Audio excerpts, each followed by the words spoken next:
What's up guys, ShinyHunterDestroyer here and welcome back to a brand new Pokemon Journeys anime discussion video. Today I'll be talking about episode 56, which is titled WIKSTROM of the Elite Four, the Hall of Chivalry.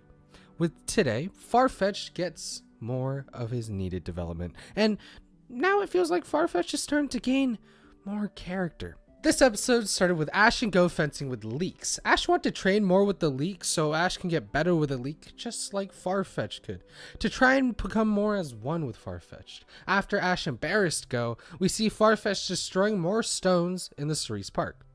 While they are doing all of this, Professor Cerise and Renji come along and they tell them about a training event happening in the Kalos region. This would include training from a member of the Kalos Elite Four, WIKSTROM.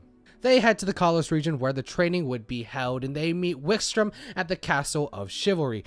Ash brings Farfetch'd with him and Go brings Scyther. WIKSTROM gives the boys introductions to the place and tells them about what they're going to be doing in today's training. Basically, there will be 3 levels or tasks to this training, and when they finish that, they win. The first task for Ash and Go is a task that will show perseverance and unrivaled strength, according to WIKSTROM, right from the start. They would be running laps around the castle they were at. During this task, Ash and Go had to resist the magnetic pull of a Probopass. All of them struggle, but they eventually resist the magnetic pull enough for Probopass to stop. They get through the first task after that, and though they do seem tired, all of them are still ready for more. The second task will be a task about teamwork. They must escape a maze filled with traps. What will benefit them is working hand in hand with their Pokemon. This really tests Ash and Farfetch'd in particular, because up till now, Farfetch'd has still been walking ahead of Ash and doing mostly what it wants. Ash and Go get split, so they have to go through the maze with their own Pokemon only. Go sets off a trap which reveals an Aegislash who gets beat pretty easily as Go is able to cruise through that part of the maze. Ash, on the other hand, doesn't have much luck with Farfetch'd, not even turning an eye to help Ash or even listen to him, once again doing what it wants to do. With Farfetch'd's raw power, it breaks through a whole wall to get further into the maze. Farfetch'd and Ash go further until Farfetch'd himself sets off a trap that sends him falling through the ground. Ash pulls Farfetch'd up, but Farfetch'd in the process drops his leek. After pulling Farfetch'd up, Ash did the right thing to do and he jumps for Farfetch'd's leek. Ash is able to come back up and give Farfetch'd his leek back, saying that he knew how important the leek was. After this exchange, Ash leads the way further through the maze, not Farfetch'd. Ash and Go cross paths at the end of the maze where they meet back with WIKSTROM and they head on to the third task. This third and last task will be to capture a key for the door to the roof held by a clef key. This would test all that they have worked on today, strength and teamwork. The battle starts with Ash and Go getting pushed back pretty easily. It was obvious that WIKSTROM's Pokemon had the advantage. When their Pokemon are pushed back, they had to think of a new plan. They agreed to let Go and Scyther go for the key, while Ash and Farfetch'd would hold off WIKSTROM and the Aegislash, keeping them busy, giving Go a better chance for the key. Ash gets knocked down in the sword battle against WIKSTROM. On the ground, Ash had nowhere to go, and WIKSTROM looked to finish the battle off against Ash. Farfetch'd saw this and knew that it had to help. Though Farfetch'd had to take a hit, Farfetch'd was able to fend off WIKSTROM's swing. WIKSTROM's Aegislash tries to hit Farfetch'd with a Sacred Sword, but Farfetch'd is able to dodge it using Detect, a new move. With Detect being newly learned, the rest of the team finished the job, with Go getting the key. Ash and Go get their medals of their victory. Also, WIKSTROM offers to evolve Scyther, so that also happens with Scyther evolving into Scizor via trade. With this, the episode comes to an end. Let me just get right into the discussion or review portion of this video, because this episode did a lot of good things in terms of Farfetch'd's development and it learning how to get stronger. The episode did a good job pacing and just telling that story of Farfetch'd becoming stronger.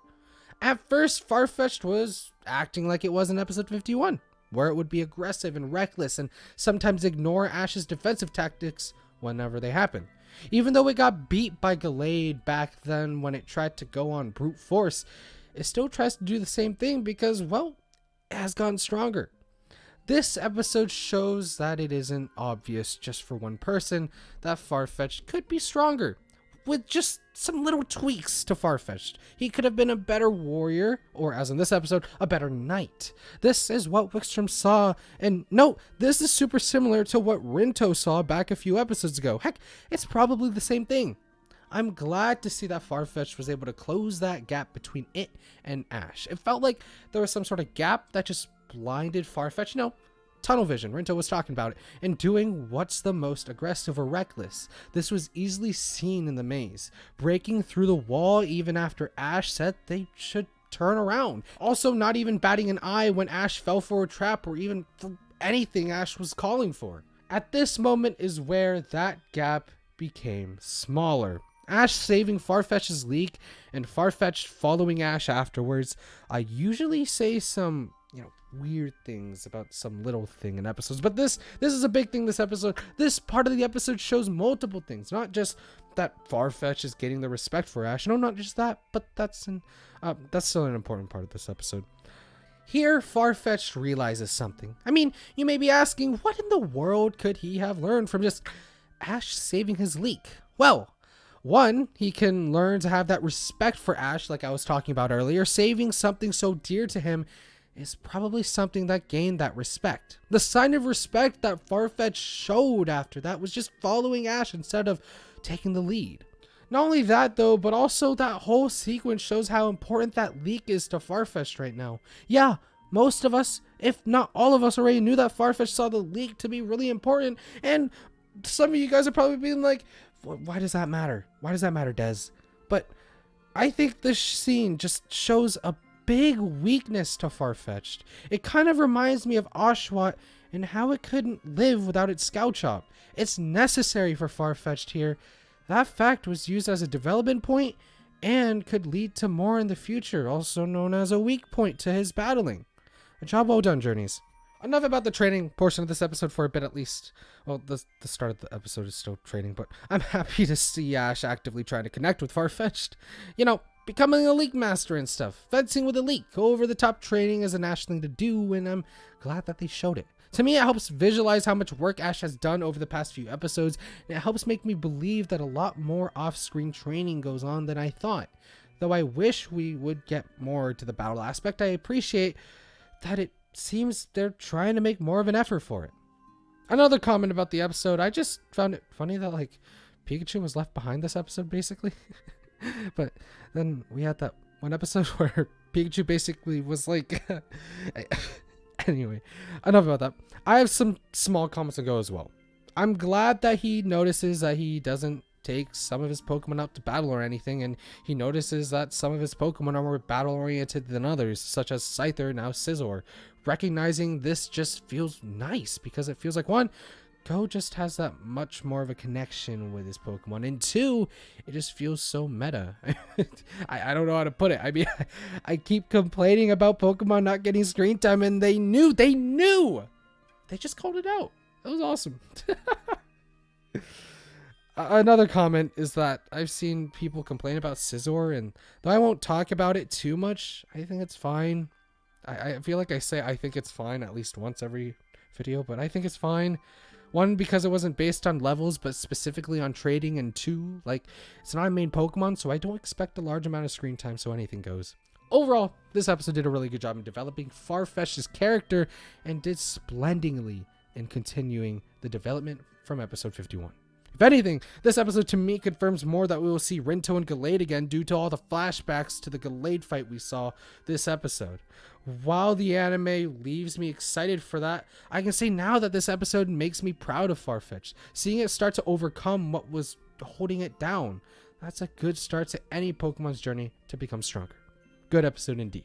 And that's going to be it for this video. Hopefully you guys enjoyed. If you guys did enjoy, please consider hitting the like button because that is super highly appreciated. Thank you to all the members that are currently members. I appreciate it. I love you guys.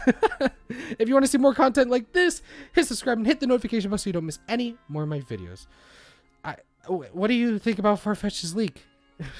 Let me know in the comment section. Okay, that was a stupid question. Thank you guys so much for watching this video. Have a nice day, guys. Peace out.